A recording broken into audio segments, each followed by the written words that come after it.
What's up, y'all? My name is John, and if you're listening to this, you likely know that I make music as Brothertiger. If you didn't know that, well, I'm not sure how you got here, but nevertheless, you're here, and that's great. In this present moment, you're listening to the beginning of what is, for now, an open-ended podcast. It's called Brothertiger's World. I know that's extremely original. I had originally intended for it to be an exclusive podcast for members of my fan club. This is changing a little bit here. The video version of the podcast will be exclusive to the fan club. The audio version will be free for everyone. I plan on having a variety of guests on here, and I want to make sure everyone has access to it in some way. There might be some special episodes that are full exclusive to fan club members later down the line, but like I said, this is all open-ended, so I appreciate you just being here with me. The first guest of this show is an artist who I had the pleasure of working with over the course of 2024 and 2025. Together we created music that blended our individual styles and also referenced our shared crossover in electronic music. He goes by the name of Hotel Pools. He's an extremely sweet and honest person who has an unwavering passion for making music. Throughout the making of our collaborative album Paradigms, I got to know Ben in a unique way that only a collaboration could allow. We're both solo electronic artists, so collaborating, for me at least, leads to an inevitable sense of vulnerability that I have to eventually conquer. Working with Ben, that feeling was barely ever there. It was so natural, like we've been working together for years. The one major difference in the way we make music is a fairly easy one to discover. I sing and Ben does not. Most of my music has vocals and most of Ben's does not. But this wasn't the driving factor of us working together. In the end, we just really liked each other's music. But I don't want to focus strictly on Paradigms for this podcast. If you want to read more about how we came together, what the process was like in making the album Paradigms, you can read the bio on the page for Paradigms on my Bandcamp or on Hotel Pool's Bandcamp. I had a great conversation with Ben about his musical upbringing, how he got started in the industry with previous projects, how Hotel Pools came to be, and so much more. A little side note too, I just released the deluxe 10-year anniversary edition of my album Out of Touch, and Ben mastered the bonus material on that deluxe version. So he's an amazing mastering engineer as well as being an amazing electronic producer. If you have any thoughts, questions, or general comments, feel free to post them on Substack if you're a fan club member or via Bandcamp, or you can tag me on Discord or email me at brothertiger.fanclub@gmail.com. And now, here's my conversation with Hotel Pools.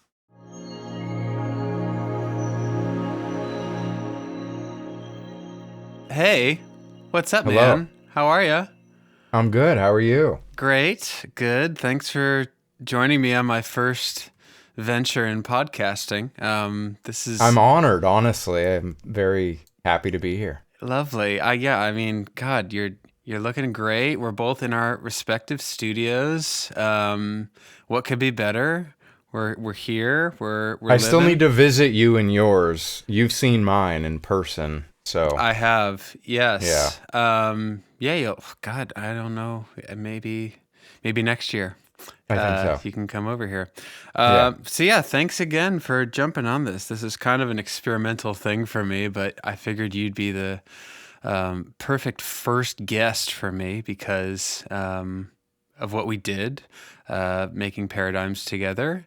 Yeah. It was a great experience for me. I hope it was the same for you. It was amazing for me also. No complaints. No complaints. Wow. Okay. Yeah. I usually get at least a few. So So do I. So I think we striked a nice balance there. yeah, low complaint project. Yeah. Yeah. Okay, so I'm just gonna start out with some easy ones, some easy questions for you, and we'll kind of maybe work into more advanced stuff about just kind of like the music industry and stuff. But I just wanted to start out with like just the basics about like how you got started making music. You told me before your dad was a touring drummer for Hall & Oates, right? Correct. Yes. When did he do that? So he started in like the late 80s. It was like, because I actually just found a MTV Unplugged. I was on, I think it was Amazon or something with my family. And I was like, oh, fuck, MTV Unplugged. Like, let me go Nirvana and all, like 1990, I think. Hall & Oates was on it. I'm like, wow. No way. I click it. My dad's playing the gig. And I was like, you didn't even tell me you did MTV Unplugged in like the coolest year of, He's like, oh yeah, forgot about that. Oh my God. That's so funny. Yeah, he had a pretty amazing resume, honestly. And I made his Wikipedia page for him about 10 years ago. So I tried to figure out how to do that because I didn't know how. And I gathered his resume, which is pretty impressive. But he was with Hall & Oates from the very late 80s through 2010, 11, so it was like 20 years. That's a really long time. Wow. Yeah. It's longer than I thought. I thought it was just the 90s, but wow, damn. No, it was and I like kind of grew up around, I would go out when he'd be on the road and I would, be on the bus and I'd be hanging with him, and that was like kind of a normal thing for me, which was pretty cool growing up and seeing him at that level and, impactful. Yeah. So would you say he was like the biggest influence on you getting started in music in any regard? Probably, yeah. The first, the initial, like seeing it, at that level and then having a love for it myself and kind of connecting that, you know what I mean? Yeah. And also experiencing the touring side of it, which is much different than you and I making a record. Like touring is a whole animal in itself. So I got to see the crew and all that stuff, which like kind of it helped me figure out how I want to treat people, how I want at every level, because it's not just the musicians. There's a lot of things that go into like a touring band. And so, yeah, I just kind of like, I learned from those experiences and it helped shape kind of how I wanted to be as a creative person. You know what I mean? Mm-hmm. Totally. Yeah. What was the first instrument you learned how to play? So the very first thing I got was a drum machine, and it was a little Roland. I think it was like a DR. I've seen it recently. It was a little square one. Yeah. Super basic stuff. And that was my first like instrument that I had. Then I learned how to play guitar. I took guitar lessons for about a year. But I was one of those people that like, I was impatient. I think comparatively to like today's world, I probably wasn't, but like for myself, I felt like I always just wanted to make something. I didn't want to necessarily like learn how to be excellent at an instrument. I really wanted to like learn how to write a song and learn how to like produce music. And so that was what I spent a lot of my time and focus on early on. And it was a lot of hip hop stuff, 90s, a lot of heavy sampling. I had an MPC, I had a Triton, I was like heavy into the JD DJ Premier kind of world of sequencing and sampling, and so that was like, I loved that for a long time. And then I just naturally progressed, and kind of things change as you grow and learn different things. And so but that was my first love really was making beats, honestly. Like I just loved like drum sequencing early, on and I was using Cakewalk when I learned how to, use my first DAW. But I was just really loved like digging, finding those cool moments on records, chopping them up. Like I was heavy into that kind of world, and I really loved that when I was a kid. So that was kind of like my first passion in music. Does Cakewalk even exist anymore? I don't know if it. I feel like I saw someone talk about it recently. I think Prince used it as like what I remember hearing, but yeah, I had the Triton. I loved using that. Org, right? Yeah. I use the plugin all the time. It's amazing. Yeah. And I had an MPC 3000. I had the black one. I learned how to use it. I was going to ask if it was the black one or the white one, because that's it was the black one. I think. Yeah. Yeah, it was the black, like, special edition. They only made 1,000. Roger Lynn was involved or whatever. I sold it years ago. I just wanted someone to use. I wasn't using it anymore. So yeah. Wow. That's crazy. The Triton. It's a vibe. I never. That got ruined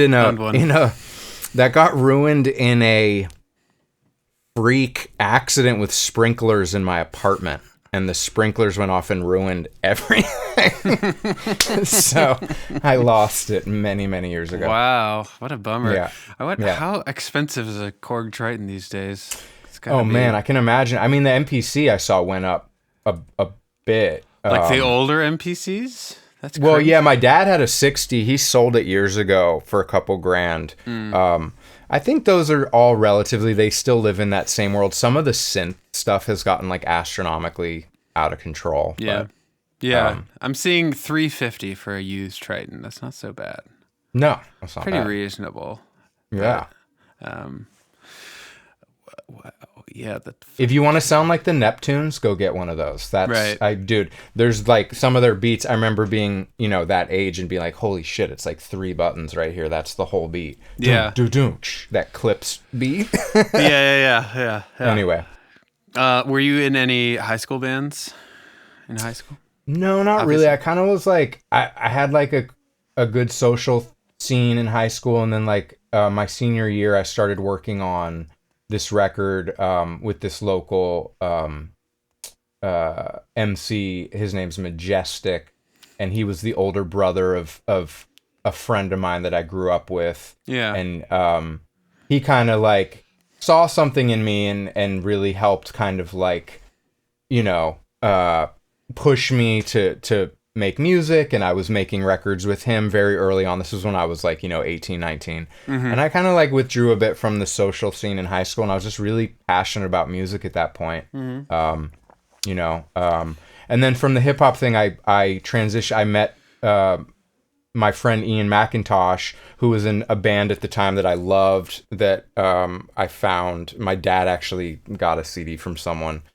And when we connected, we started making music together, and that's how we developed our project Macintosh Braun, and we had, a record deal with Atlantic, and went through this whole kind of tumultuous label kind of thing. Yeah. And good and bad, and you can always look back and be like, man, I would do that differently. But, Well, first of all, what band was he in that you... So he was in this band called Another Cynthia. It was a local Portland, and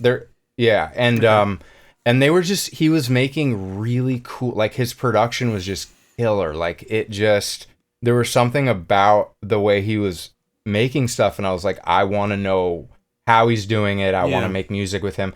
And we connected, and just, he ended up moving in with me in my studio apartment. This was in 2006, 7.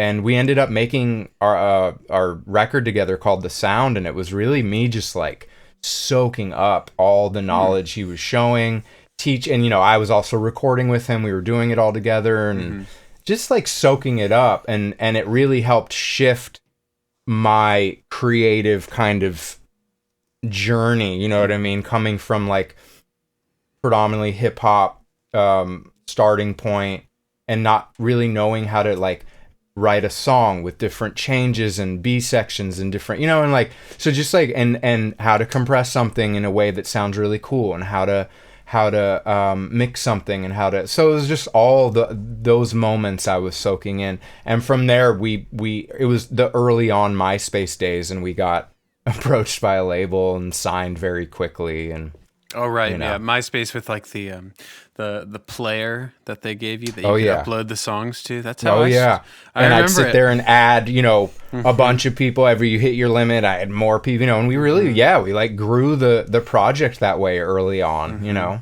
Who was in your top 8, the top 8 on MySpace? Do you remember my top 8 friends? Yeah. Oh, yeah. The little group, yeah. And then you'd be mad at people and change them. Yeah, change them around. Yeah. But, Crazy. I was going to ask you about Macintosh Braun. There's a Wikipedia page about you guys. That's pretty crazy. There is. Yeah. I find Yeah. that pretty bonkers. It That says on was there, fan made. of course. It was. It says on there Atlantic, but it also says Island. Is it the same thing? No, so they moved us from. We did a record with Atlantic and the indie that was through Atlantic, and then the indie moved to Island, and they took us with them. Mm-hmm. And we got to work on a record with a great producer named Lars Stalfers, who's now doing huge records, mix engineer. Okay. But we went out to LA and were there for over a month, and Wow. and it was our first time really like working with someone else on a record. Yeah.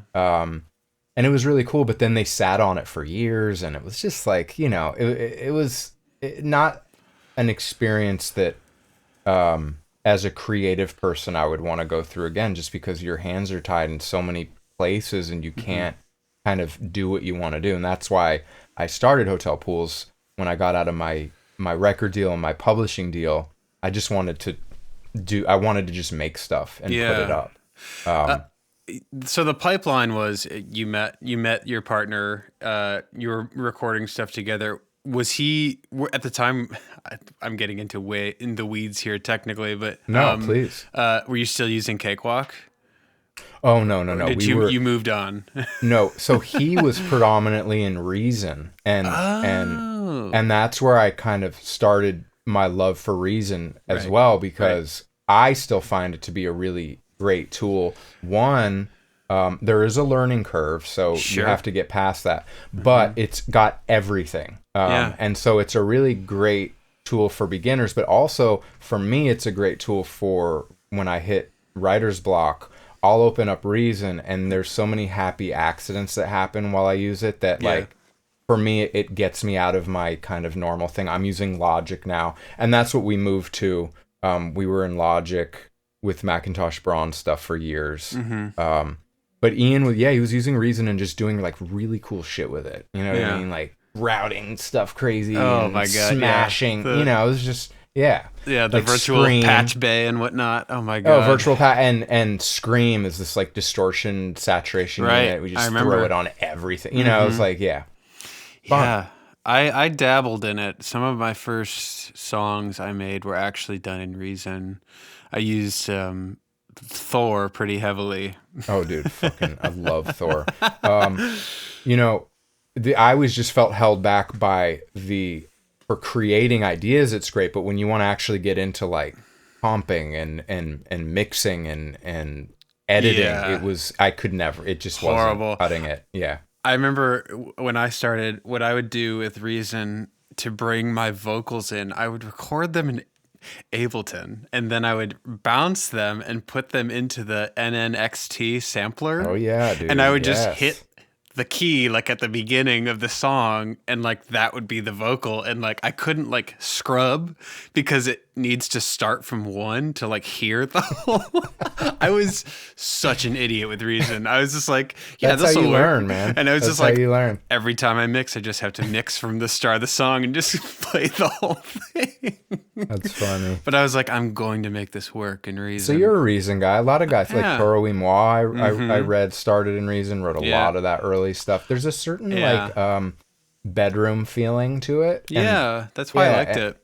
Yeah. It was like having a sampler kind of like that. I never got into the Akai stuff, and so like that was my first kind of foray into just kind of like in the weeds sort of, producing, and I liked it, but I didn't use the platform very, like I should, I think. Like I would do all kinds of crazy like when I learned how to sidechain with like one of those little half rack compressors that they had. And then Ian showed me how to use the splitter to send it to that, so you could just use one on every instrument. Right. Yeah. You know what I mean? You didn't have to then you had the splitter, and then you could send it out, because so you're not having it every single instrument sidechain. Exactly. Right. Yeah. I figured that out towards the end of my tenure with Reason as well.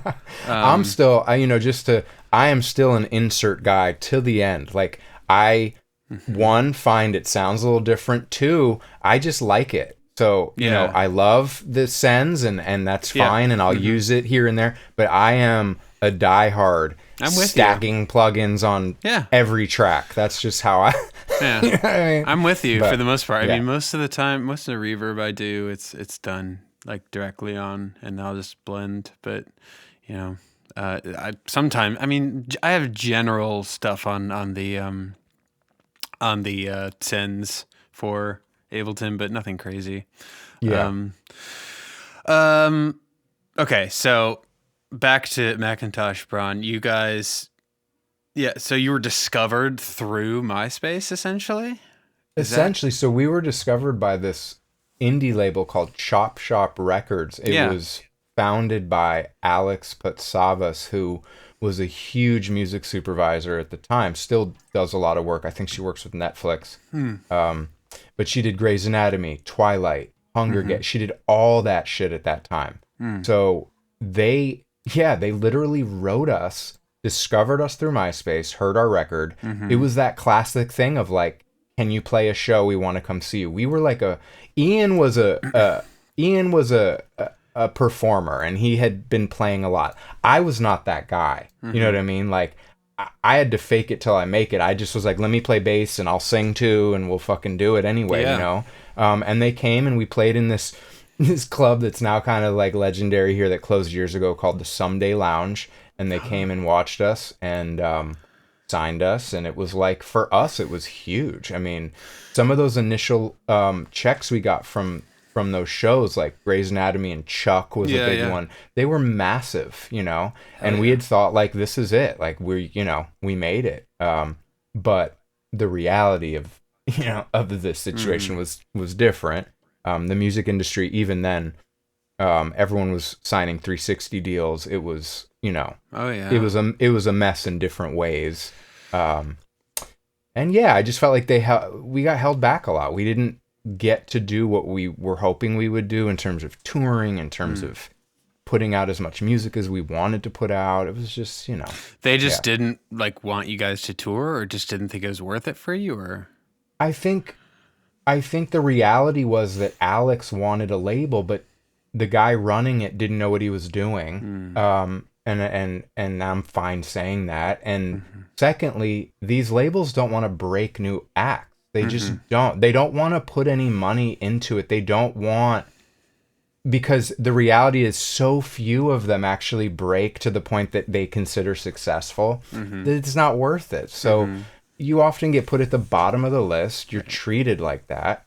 And I'm not saying we didn't get some cool opportunities. We were on Grey's Anatomy like 7 times, I mean, we had our songs and movies and shows, but did it turn, like, it didn't really make our careers happen, it wasn't. And that could have also been the music itself too, not connecting the same way. Who knows that part. But I just, like, when I talk to young artists about label, it's much different now, but I just couldn't see why anyone would want to get involved with a label anymore. It just doesn't seem worth it, Totally. Yeah. It sounds like you had like a stereotypical experience of like signing with a major label, which is really funny. Like, they came to the show, they signed us on the spot. It really was. It's really wild. And I've actually like the few people I know who have signed to like majors, it was always like we had to beg to get on or something. But you guys kind of just like walked in. Well, no, I mean, there was a lot of that, like when they came to see us and then waiting to hear if they wanted to, and then waiting for the lawyers to deal with the contract, which was fucking this thick, there were stresses. And like I said, the guy that ran the label, I thought if I kind of did what he asked and, that it would pay off at some point. The reality is it didn't ever. And then when I look back, I wish I would have been like, no, fuck that. We're doing this. Right. And no, I don't want to do that. We're doing this.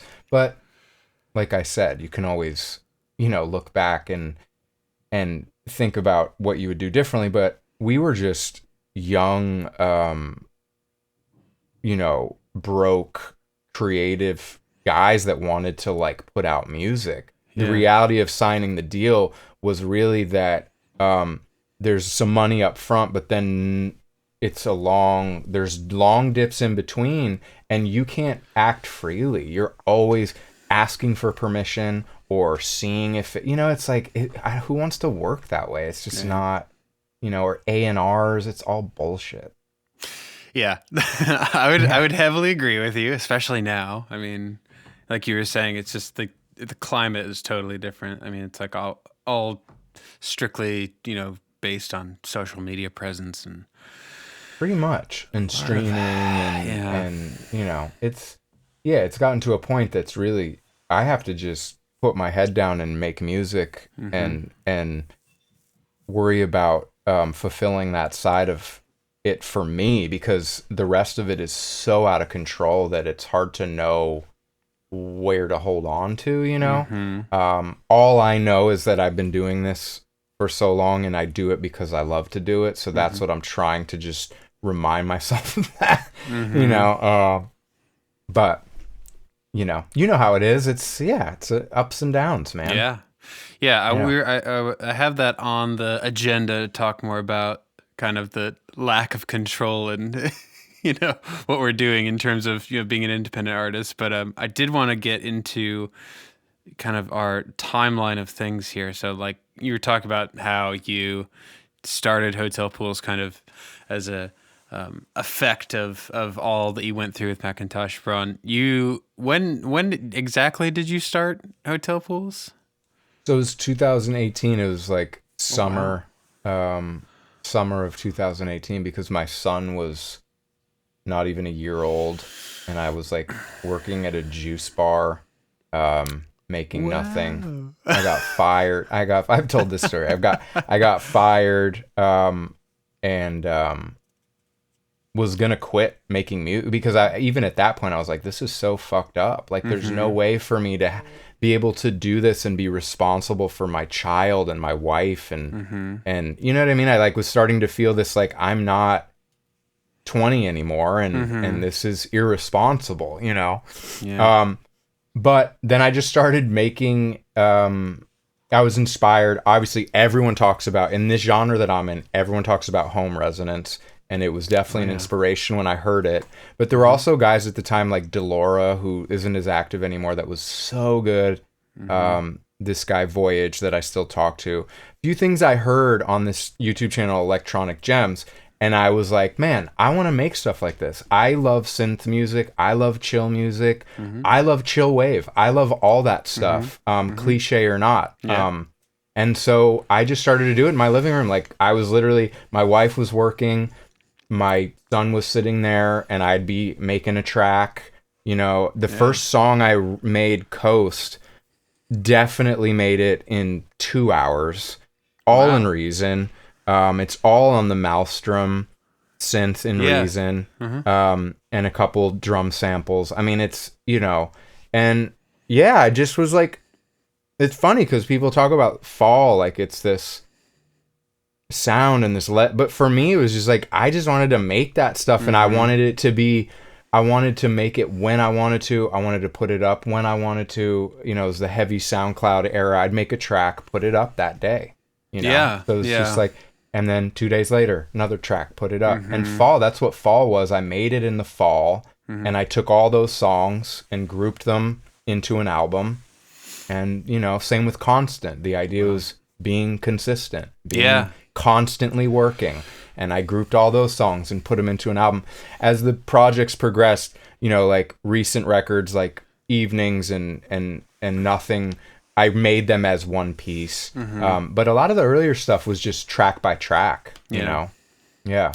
That's interesting, because I mean nowadays you like that's kind of been the MO, I think, at least like maybe not like surface level, but like everyone kind of knows like, you got to be constantly churning shit out, like that's but you were doing that in 2018. But for me the purpose was different though. Like I think because what you're saying is true, and they want you to think as an artist you need to just churn shit out.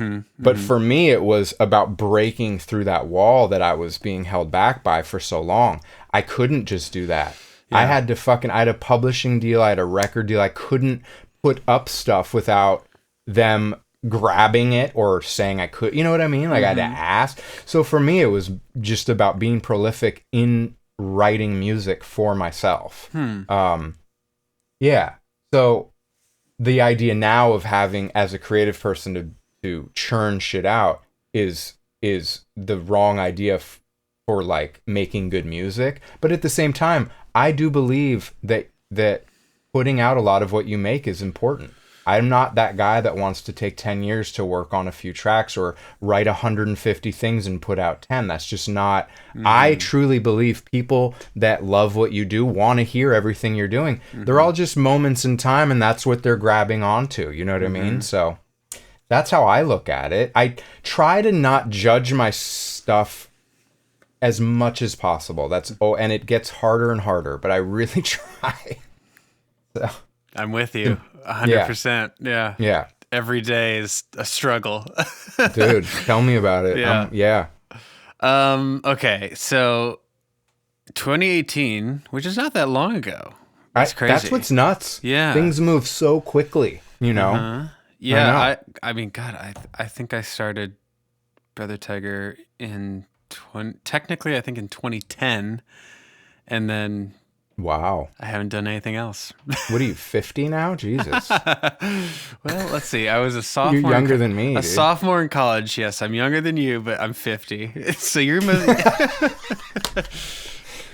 Yeah. So you're in your 80s, your early 80s. Yeah, no. Okay, so you already answered that. Okay, so God, see, that's the thing. Like, I have all these questions, but you just go into it without me even... It's like you've done this before. I'll just go on a roll. Yeah, I've done it a couple times. I'm always alone in my studio. When I get talking, I'm like, okay. Dude. Let's talk.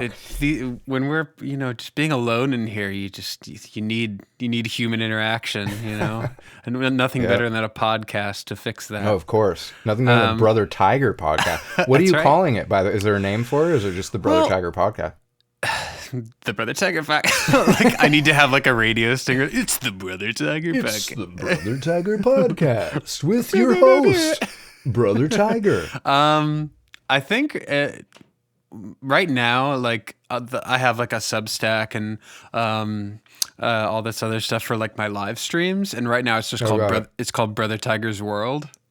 Wow. So I'll probably just keep it like this, and like maybe like just Brothertiger meets world. Brothertiger meets world. Now we're talking. Yeah, but I have all the live streams. Man. Yeah, thank you. I mean, God, you work hard. Let me just tell the people out there. I know how hard I work. This guy's got 10 other things going than me, so I can only imagine. I do have 2 children, though. So you do have 2 kids. I do not. So there you go. That's true. A big difference. I will give myself a little more credit for that part. Yeah. And having met both of them, I bet it's a lot. It is a lot. Solomon, I still have a photo of John and my son Solomon. He really wanted to meet John. Oh yeah. I was playing the music, and my stuff, Paradigms, but also his stuff, and he was very happy to have that photo. Yeah, it's great. It was a fun day. Yeah. So you just put a new record out. I did. It's called Nothing. And it's nothing. I mean, gosh, it is a whole lot of nothing. I loved it. I like the rollout a lot of you just like thanks nothing. Yeah, it's good. It was like my wife is an ad creative, and she said that she dug that. Yeah, that's great. It. That was it was different than anything else I've done in terms of that, and also like the way the record looks. Yeah. But thank you. I'm glad. The idea of it was really just like kind of to go back to my initial inspirations when I was a kid, and my dad lived on the East Coast in New York. I would go visit him. He would take me into Harlem. We would go to this place called House of Nubian, and they would have all the mixtapes, all the 90s, like all the unreleased stuff, like Nas. DMX. It was all that like heavy 90s East Coast stuff, unreleased, DJ Kid Capri, Funkmaster Flex, like the guys were always over the top. I released it with the reverb, and the delays and stuff. So the inspiration for this record was based on 90s mixtapes. I have a lot of tracks that stop, new ones start. It's a bit more chaotic. It's not as like flowing. And that was what I wanted. And the concept for the record is someone is trying to call my faux label, Wild Nature Recording, and they can never get through to anyone. So there's a lot of ringtones, a lot of "Hello, you have reached," and I did all these kind of computer voices and chopped them up, and so that was kind of the idea. The theme that helped drive me during the writing. Yeah, but. Yeah. I love concepts. I think everything I make is conceptual. I want everything to be cohesive. So I love that. I love hearing. It helps when you're making something too, like it helps, especially when you're working alone. I did a record called Evenings, and that was like my first real concept record about someone who worked at a convenience store, graveyard shift, and they make a record for themselves to listen to while they travel to work and work. So it's kind of this record. I imagine them making it for themselves and only they're listening in their headphones throughout the day. And it like really, I had an artist in Japan do the comic that tells the story, and it really helped bring people into the music, but also for me, it was like cool to write with that in mind. As opposed to the first few records, which I said were really just write a track I dug, move on, write a track, yeah. That's really cool. Yeah, I was a fan of, obviously I'm huge on like graphic design too. I think that's like really, really important for my music. I know it is for you too. And it was when we picked our, the artists too for Paradigms. Eric, who did a great job. He did a great job, yeah. Yeah. And I got to shout out Andrew Walker, who does all my 90% of my artwork, design work, imagery. Huge, I'm not trying to kiss it, but, huge part of why the project looks the way it does is because of Andrew. So, he's great. Having worked with him on one, I had a great experience as well. Yeah, so he's Stratford. great. Yeah. Did he do the main imagery for Nothing? He did, well? And to me, it's one of my favorites. I don't think I have it, but the cutout is where it says nothing. When you remove it, it's literally nothing. It's just grain. And color, and so. When you pull the sleeve out, it has all this is a sticker sheet, but the sleeve is all the logo. He made a logo for every song. I saw that. The guy, he's great. Yeah, he's great. Often we'll go back and forth a little bit, or I'll be like, oh, like I'd like to see this or this. But with this one, I was just like, dude, it was perfect. There were no notes. Yeah. And then I saw also, I think you did a little bit of work with Persona Live too on some of the imagery. Yeah, he did. He did the logo for. I wanted it to look like an old like company, like Wild Nature Recording was. I'm looking at it right now. Yeah, and so I love it. Yeah, he's really great. I love it because he just posts like everything he was working on, just kind of like showing you like the process, all the sketches for all the different like logo ideas. He's very talented. He was very cool talented to work with. Yeah, I saw that, and I didn't know if he did like all the different logos for the Andrew songs, did all the cool. logos, designed all the logos. He designed the Wild Nature Recording logo and did that video. And then he also gave me little like videos of every logo with the shimmer. Cool. It was super cool. Yeah. I think I found him. It's funny because I found him and like Dylan and the other guys that we're looking at for like artwork for our stuff, like through, I think I was telling you about like Chrome art. Oh yeah. Like I know, and Eric definitely dabbles in it as well, but it's like this, thing from like 80s and 90s that it was just like this, you saw it in advertising everywhere, and it was just like the coolest looking stuff, just like a very unique way of illustrating things. And Yeah. and the way I'm seeing, guys like Eric and all them, like still kind of carrying that stuff over today. I am such a sucker for that style of artwork. That's awesome. Yeah. I dig it too. There's certain things that they just like I'm drawn to, I can't put my finger on it. But growing up in that time period though, like obviously there's that, subconscious connection. Yeah. Yeah. So cool. How did you actually connect with Stratford?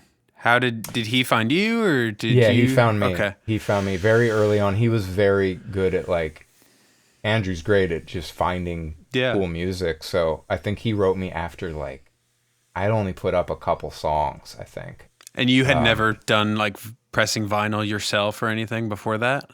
No, not with the Hotel Pools project. It was very early. And he was just cool. He'd write me and be like, man, this is cool. Or, this one sounds different or whatever. It was just kind of like that for a bit. And then when I had enough tracks to be like, we want to do something with this, I feel like we started with a cassette, but I could be wrong. We may have just jumped in with a record. And I think it was his first record that he did. He may have done something with this group Airglow, but it was like his first real, like getting into actually doing vinyl. Yeah, and it did really well, and then we just kind of kept doing it, and I was making so much music, and he was, linked to the design work too. It was just so easy, Yeah. I think it's a unique find to find someone who's just like, yeah, send it to me. We'll press it. Like, just kind of, it's few and far between, especially like, with labels. But, the fact that he's just like, I'll handle all the physical stuff, that's kind of, that's Evan for me, basically. So we're both just like, yeah, I'll do it. Sure, why not? It's great. It's and a good that's thing great. to And they have. believe in it. And, at the end of the day, he ends up making money, and I hope that I've helped bring more attention to the label and Man. help. Yeah, he's got a really it's such the cultish following, just like people who are really into. God, he's got so many artists on there, just in and out too, which is great. Like, there's a lot of good music out there. Yeah. You know what I mean? That's what there's a lot of young guys that are finding this kind of thing and figuring out what their sound is. There's also a lot of stuff that sounds the same and sounds a little bit dated to me at this point, but that's just kind of how it's going to be, I think I've been doing this a while, and I have landed here. This isn't like part of my journey. Like, this is kind of, I had other things and this is where I've landed. So for a lot of the younger guys, I feel like they're kind of, this is one of their stops on the way, Yeah, totally. And that's fine too. But for me, it's about really like doing something special and different with this music, not making resonance over and over and over. I want to have that feeling, but I don't want it to be that. I want it to be something different. And I want to try to take you on a different path too, a little bit, So, yeah, that's what's interesting to me as someone who's making the music is, trying things, doing things differently, and then also like just making what I love to make, which is this music. So yeah. I mean, that's so great to hear. About I guess we'll end with like a kind of your thoughts on the music industry of today. I see you. I don't go on Threads often, but when I do, you always are up first for me, and it's always something about like, fuck AI. Like, AI should not exist in music. You have very strong feelings about AI, and I'm totally with you.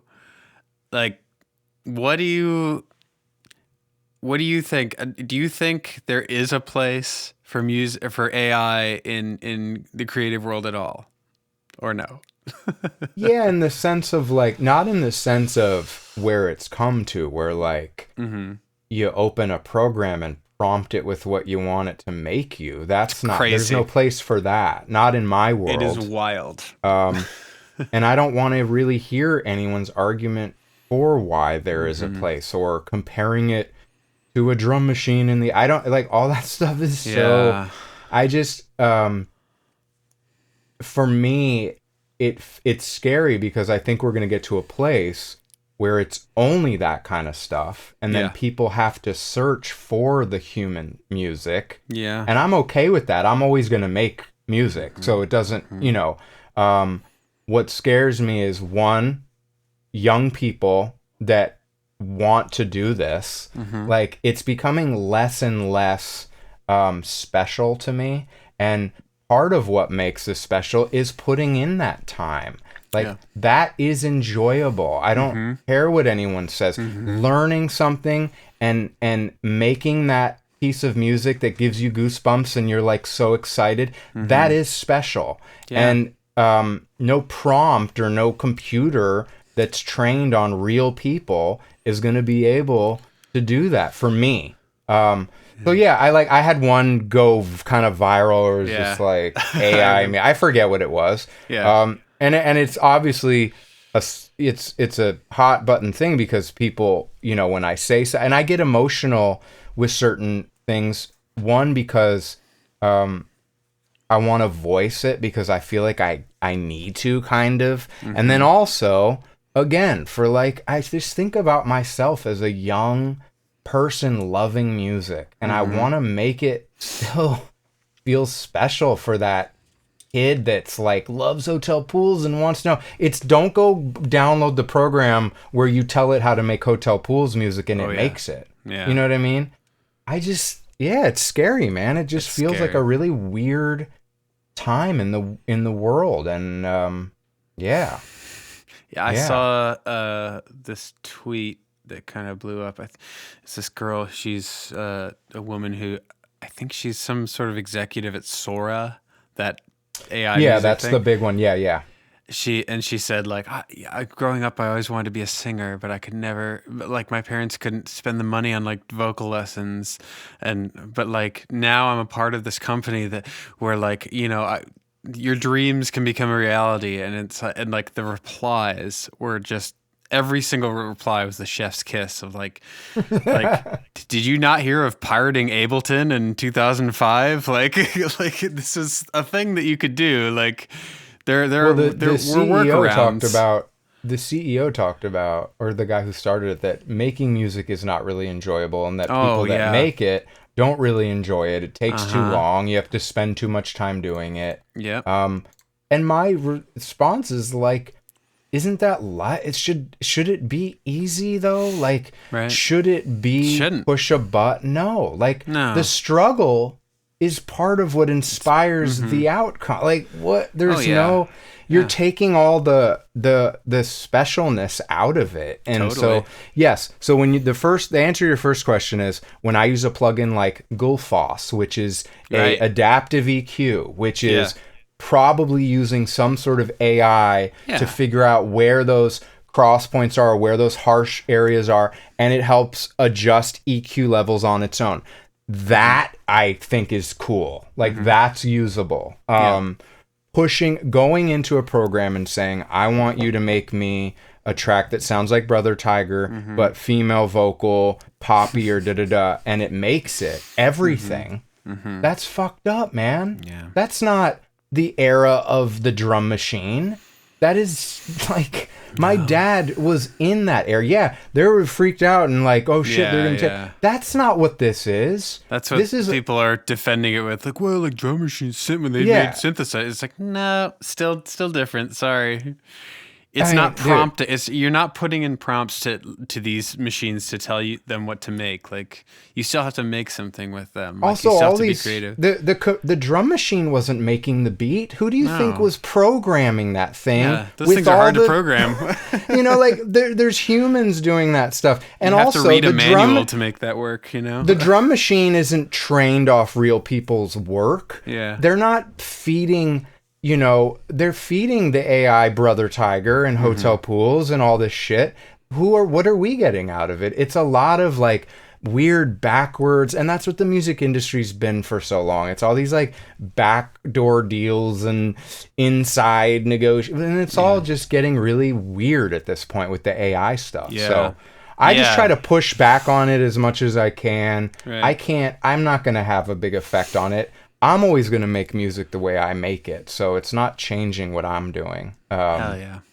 But, you know, I'll see certain artists, like someone saying that everyone's been using, your favorite artist has been using AI and they didn't tell you. I want to be like, speak for yourself, dude. Like, you can come in here and I'll show you my session if you want. Yeah. But I can show you my frustration every day. Digress. Every single day of my life. Every single day of making music. I mean, it's like the thrill of the chase, really, for me. It's like I'm in the depths of making an album right now. And I mean, for me, it's like, you know, lyrics are always just like, they're really tough for me to make. And when I was writing lyrics, and that was always the hardest part. Always. Yeah, of course. Drums, comping drums, writing lyrics, comping vocals. Like, those were the things that were always so hard, and I took all those things out of the it's like instrumental music. Take it out. But how are you doing on your record? I'm good. I'm like almost there, and then I booked some time with my buddy John in February. So I always give myself like a time limit where it's like I'm booking time, and I want to be ready by then. So like, you know, I think I'll be good. I still have like a month and a half to go. So nice. But yeah, I'm almost there, and it's crazy. It's a wildly different album than what I've done before, so I'm really pumped about it. Cool. I'm stoked to hear. I got kind of into the I'm working on some stuff myself, and I was listening to some of the instrumental, you know, series that you do. Oh yeah. Was digging. Yeah. Oh yeah, when I sent you the video for Into the Blue, maybe. No, the instrumental like releases you've put up on Spotify.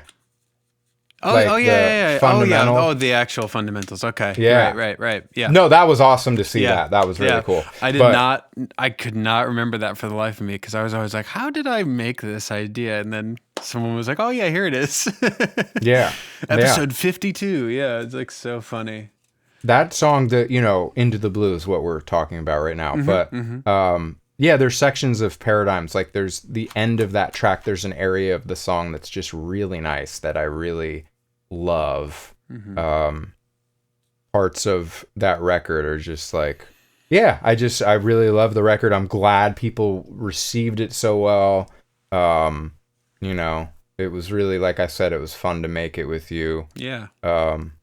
And yeah, hopefully we'll do some more. I think we have some you know, we have stuff coming. We'll see.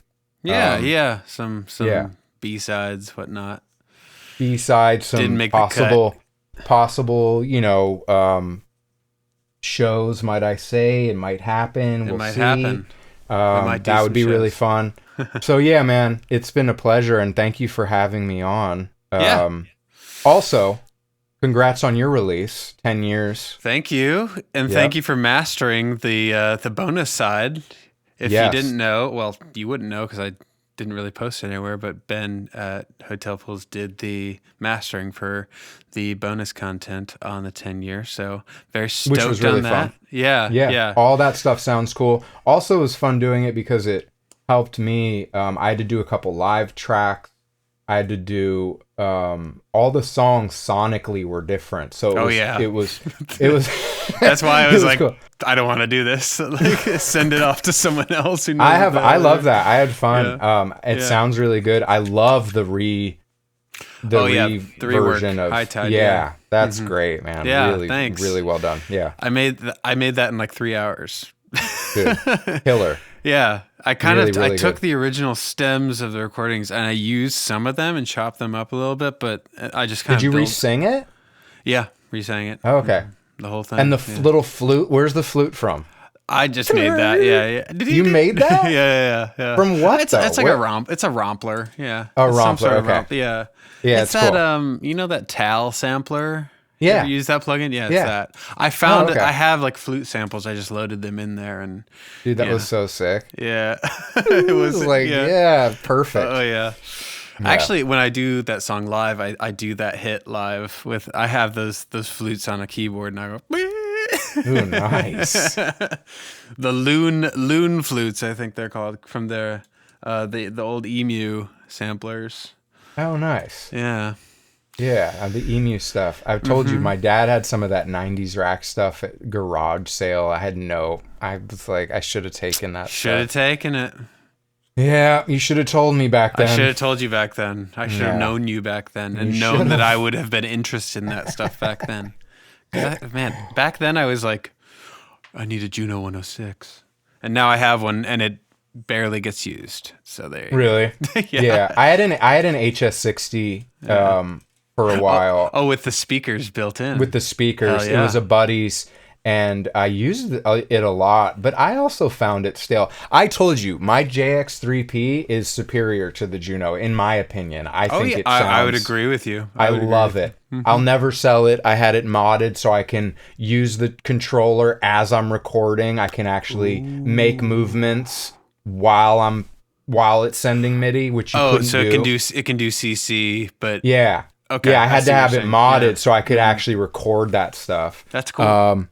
And I just love how it sounds. It's like, it's a great, my friend Allison, Arthur, the artist Allison, who's in my scene. Right. He told me years ago to get one, and it was a great I've always, addition. I have it on, I kind of have it on like a soft radar, but I've never, like, it's They're like so reasonably priced that, I bought this one for $600. That's a good And then deal. I got the remake. I didn't buy an original controller. I bought and it but was the like original ones $200. break very easily. I've heard it Yeah. too. So So you might as even well. I had it modded all in. It was like $1,000, and it's just killer. Like it sounds so good. Yeah, if I see one pop up for like $400, maybe I'll jump on. I'm it. always jealous of your SH2. That thing sounds really cool. Yeah, that was a deal for me, and I'm kind of insane, and I bring that live in a flight do you? case. Yeah, That thing a sounds 1979 synthesizer in a flight case. Kind of. You're dumb asking idea. for trouble. I'm asking for trouble. I mean, I bring the Juno 60 when I tour too. I don't fly with it, but Oh, okay. yeah, I'm that guy. Well, on that note, thanks for being here, man. I really appreciate having you on for the first one. I think a lot of people are going to be stoked on it to hear us in discussion. So I'm stoked on it personally. Yeah, Thanks for inviting me. Again, congrats on your record. and congrats to you as well. Thank you. The vinyl looks very cool. I just saw it Yeah, right before we jumped on with the hand die cut. Yeah, coming out. Oh, I love that. That's it was awesome. so expensive, but it was worth it. It was so worth it. What we were like, can you do this die cut thing? And they were like, we can, but it's going to cost a lot of money. We're like, all right, let's do it. It looks very cool. Great. Yeah. Well, thanks, man. I will catch you on the flip, and we'll talk soon. But yeah, thanks for jumping on here. Yeah, thanks, Sean. I will be in touch. All right. See ya. See ya.